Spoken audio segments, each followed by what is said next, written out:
네, 여러분 안녕하세요. 안기자의 썰TV 안기자입니다.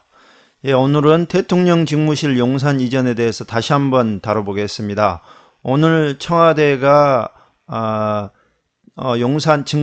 대통령 직무실 용산 이전과 관련돼서 예비비 360억 원을 승인했습니다. 네, 이 애초에 윤석열 당선인이 대통령 직무실을 용산으로 이전하겠다고 했을 때 청와대에서는 안보 공백을 우려해서 우리는 예비비를 승인할 수 없다 이런 반대 입장을 분명히 했지만 윤석열 당선인 측에서 합동참모본부는 당분간 옮기지 않는다 때문에 안보 공백은 없다라고 했고요. 그리고 문재인 대통령과 윤석열 당선인이 청와대에서 만나서 이 부분에 대해서 어느 정도 협의를 했습니다. 그리고 결국 오늘 문재인 정부에서 예비비 360억 원을 일단 승인했습니다. 하지만 약간 시간이 좀 늦춰졌기 때문에 5월 10일 취임식까지는 아마 용산으로 이전하지 못할 것 같고요. 6월 중에나 용산으로 이전할 수 있다라는 이런 기사가 나오고 있습니다. 뭐 대충 일단락되는 분위기입니다. 그런데 이게 과연 한번 생각해 볼 거리가 좀 있을 것 같아요. 지금 국민의 50% 이상은 용산 이전을 반대하고 있습니다. 용산 이전을 반대한다기보다 용산 이전을 이렇게 성급하게 하는 게 문제다라는 인식이 좀 많은 것 같습니다. 이와 관련돼서도 여러 가지 문제들이 있었는데요. 보면 이건 어떤 정치적 지형과는 상관없이 정치적 정체성과는 상관없이 진보나 보수 쪽 모두에서 지금 얘기가 나오는 것 같습니다. 한번 보시자면 자, 문재인 대통령의 50년지기 승효상 건축가죠. 유명한 건축가입니다. 국방부 대통령 직무실은 국격을 떨어뜨린다. 좋은 건축물이 아니다. 이렇게 얘기를 하고 있습니다. 이분이 몇 년 전에 청와대 그러니까 대통령 직무실을 용산이나 한강 쪽으로 옮기는 게 좋다라는 의견을 표시한 적이 있습니다. 그런데 이 국방부 청사는 정말 아니다. 이런 얘기입니다. 보면 용산의 국방부 청사는 소비에트 리얼리즘의 아류와 같은 건물로 지금으로선 좋은 건축이라 볼 수 없다. 이렇게 얘기를 하고 있습니다. 국방부 청사를 대통령 직무실로 쓰는 것은 대한민국의 이미지를 약화시키거나 깎아내릴 수도 있다. 그리고 5년만으로 끝나는 게 아니라 수십 년 쓸 집인데 감정적인 결론을 내려서는 안 된다. 이렇게 얘기를 하고 있어요. 저는 맞는 얘기인 것 같습니다. 예, 장소는 용산 좋죠. 한강변 좋죠. 그런데 꼭 국방부 건물이야 하냐. 이 얘기입니다. 자, 그리고 또 조선일보의 양상훈 주필이 쓴 칼럼입니다. 여러 가지 어떤 칼럼이냐면 자, 좀 쓴소리를 하는 칼럼입니다. 윤석열 당선인이 유례없는 비호감 대선 속에서 가까스로 대통령이 됐다. 그런데 그 의미를 잘 파악해야 된다라는 내용입니다. 이 중에서 제 눈에 띄었던 거는 이렇게 쓰는구나 라고 제 눈을 좀 의심했는데 이 부분입니다. 지금 적지 않은 사람들이 0.7% 이겨놓고 마음대로 하려고 한다고 느끼고 있다. 대통령실 국방부 이전에 영향이 컸던 것 같다. 윤 당선인은 서울 광화문 정부청사로 이전한다고 공약했는데 갑자기 바뀌었다. 필자는 청와대 이전에 찬성하지만 국방부 뉴스를 접하고선 기사를 잘못 본 줄 알았다. 이 얘기입니다. 양상훈 주필도 뭐 똑같은 얘기죠. 용산 이전, 청와대 이전은 찬성하는데 국방부로 간다고 이런 생각이었다는 겁니다. 이 부분에 대해서 윤석열 당선인은 본인이 직접 브리핑을 하면서 이런 말을 했어요. 자신이 지금 청와대로 가면 제왕적 대통령이 될 수밖에 없다. 그 이유는 공간이 의식을 지배한다. 이런 얘기를 했죠. 저는 이 얘기를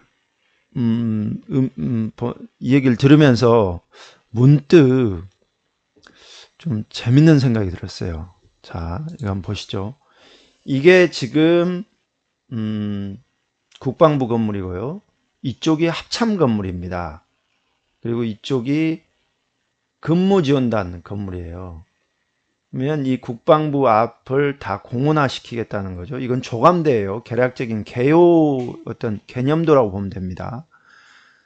이 길을 사이에 두고 지금 국방부 건물과 합참 건물이 나란히 있습니다. 뭐 실제로 한번 보자면 이렇게 되어 있습니다. 여기가 국방부 건물이고요. 이쪽이 합참 건물입니다. 합동참모본부 건물입니다. 그리고 이 사이에 길이 있습니다. 이 둘레는 군사보호구역이기 때문에 일반인은 들어오지 못합니다. 그리고 요 건물, 지금 조감대에는 나와 있지 않은 이 건물은 국방시설본부 건물입니다. 그래서 일부에서는 조감도에 대해서 비판을 합니다. 왜 다 지웠냐? 그럼 이거 다 허물 거냐? 이런 얘기를 하죠. 네. 뭐 거기에 대해서 어떤 개념을 제시한 것이지 세세한 것은 아니다라고 반론이 있을 수 있을 것 같습니다. 자, 이 직사각형의 건물 두 개가 이렇게 나란히 있고 길을 사이에 두고 있습니다. 이 길은 그리 큰 건물이 아니에요.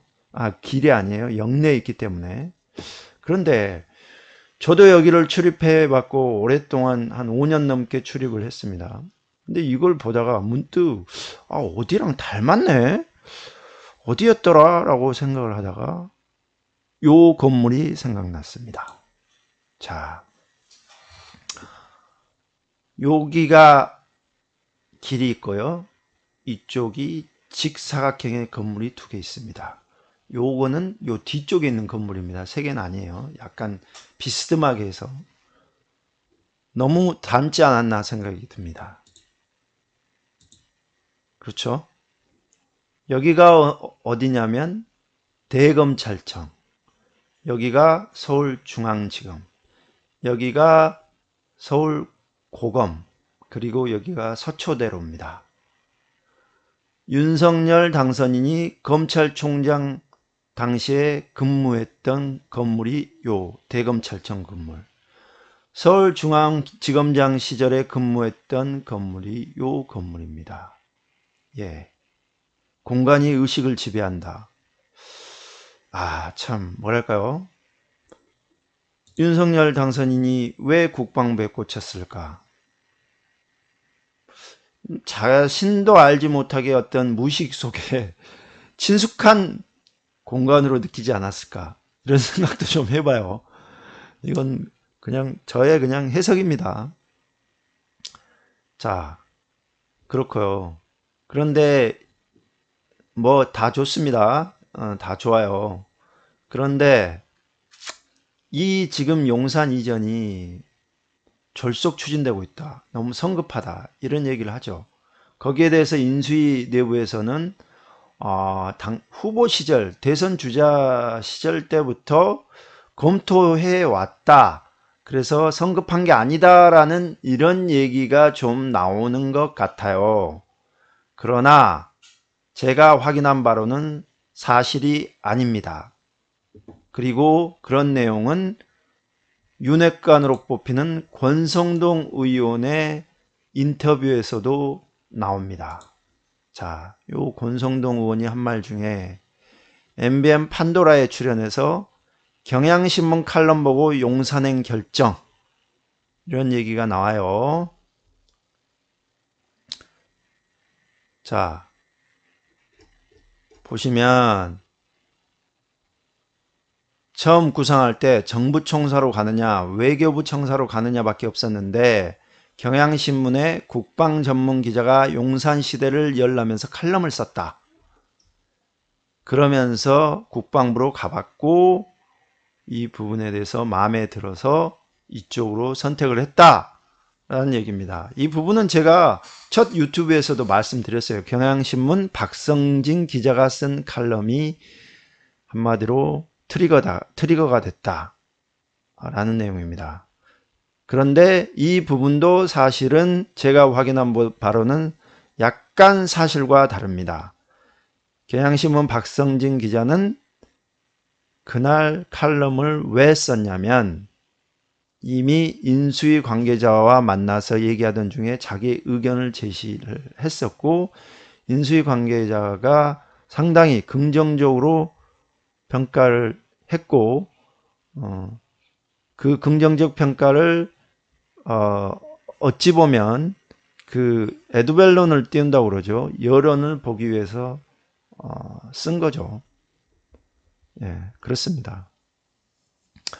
그래서 정권 초기, 아직 정권 초기도 아닙니다. 대통령으로 취임하기 전에 이미 대통령 직무실 용산 이전을 가지고 드디어 윤석열 당선인의 고집스러운 성격이 드러났다. 이렇게 얘기를 하는 게 있습니다.